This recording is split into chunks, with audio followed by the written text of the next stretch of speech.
পোষ্যকোটা বাংলাদেশের একটি বহু পুরনো ব্যবস্থা, যা নিয়ে এখন রাজশাহী বিশ্ববিদ্যালয়ের শিক্ষক শিক্ষার্থীরা অনেকটা মুখোমুখি অবস্থানে দাঁড়িয়ে গেছেন। আজকে আমরা আলোচনা করব এই পোষ্যকোটা আসলে কি এবং এটি নিয়ে কেন এত বিতর্ক। আসলে কোনো একটি সরকারি বেসরকারি প্রতিষ্ঠানে যারা চাকরি করেন তাদের সন্তানদের জন্য যে বিশেষ সুবিধা রাখা হয় সেটিকে বলা হয় পোষ্যকোটা। বাংলাদেশে সাধারণত চাকরির ক্ষেত্রে এবং ভর্তির ক্ষেত্রে এই ধরনের সুবিধা রাখা হয়ে থাকে। যেমন রাজশাহী বিশ্ববিদ্যালয়ে এখন যেটি নিয়ে বিতর্ক চলছে সেটি হচ্ছে এই বিশ্ববিদ্যালয়ের শিক্ষক কর্মকর্তা ও কর্মচারীদের সন্তানদের ভর্তির ক্ষেত্রে একটা বিশেষ কোটা রাখা, এটাকে বলা হচ্ছে পোষ্যকোটা এবং এটি নিয়ে বিতর্ক হচ্ছে। আসলে গত বছরের যে কোটা আন্দোলন হয়েছিল সেটি নিয়ে কিন্তু বাংলাদেশে সরকারি পরিবর্তন হয়ে গেছে। এরপর থেকে কিন্তু এই কোটা নিয়ে ব্যাপক আলোচনা বিতর্ক এবং আগের যে বাস্তবতা সেটি কিন্তু অনেক পরিবর্তন হয়ে গেছে। ফলে গত বছর থেকেই এই কোটা বাতিল করার জন্য, অর্থাৎ পোষ্যকোটা বাতিল করার জন্য শিক্ষার্থীরা আন্দোলন করে আসছিলেন, দাবি জানিয়ে আসছিলেন এবং এর পরিপ্রেক্ষিতে গত 2 জানুয়ারি এই পোষ্যকোটা সেটি বাতিল করে দেয় বিশ্ববিদ্যালয় প্রশাসন।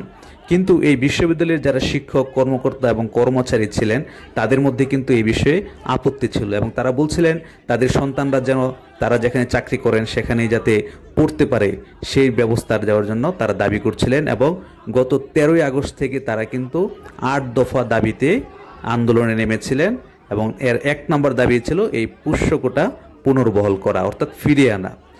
এই শিক্ষক কর্মকর্তা কর্মচারীদের এই যে একটি অংশে দাবি জানিয়েছিলেন, এর পরিপ্রেক্ষিতে গত 18 সেপ্টেম্বর বিশ্ববিদ্যালয়ের ভর্তি কমিটির সভায় আবার পোষ্যকোটা ফিরিয়ে আনার সিদ্ধান্ত হয়।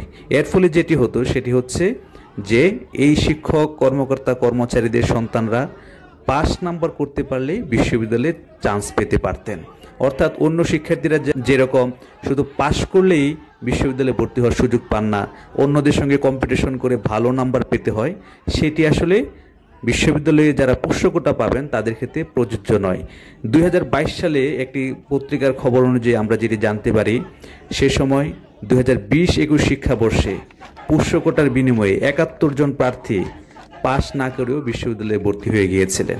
তো এইসব বিষয় নিয়ে কিন্তু শিক্ষার্থীদের খুব রয়েছে। ফলে বিশ্ববিদ্যালয় প্রশাসন যখন পোষ্যকোটা পুনর্বহাল করলো তখন এই শিক্ষার্থীদের মধ্যে উত্তেজনা ছড়িয়ে পড়ে এবং তারা এটি বাতিল করার জন্য আন্দোলনে নামে এবং সবশেষ যেটি হয়েছে, শনিবার এসে আন্দোলন করতে গিয়ে বিশ্ববিদ্যালয়ের শিক্ষক এবং কর্মকর্তাদের সঙ্গে শিক্ষার্থীদের হাতাহাতির ঘটনা ঘটে। কিন্তু আন্দোলনের পরিপ্রেক্ষিতে বিশ্ববিদ্যালয় প্রশাসন এখন এই পোষ্যকোটা বাতিল করার পরিকল্পনা করছে।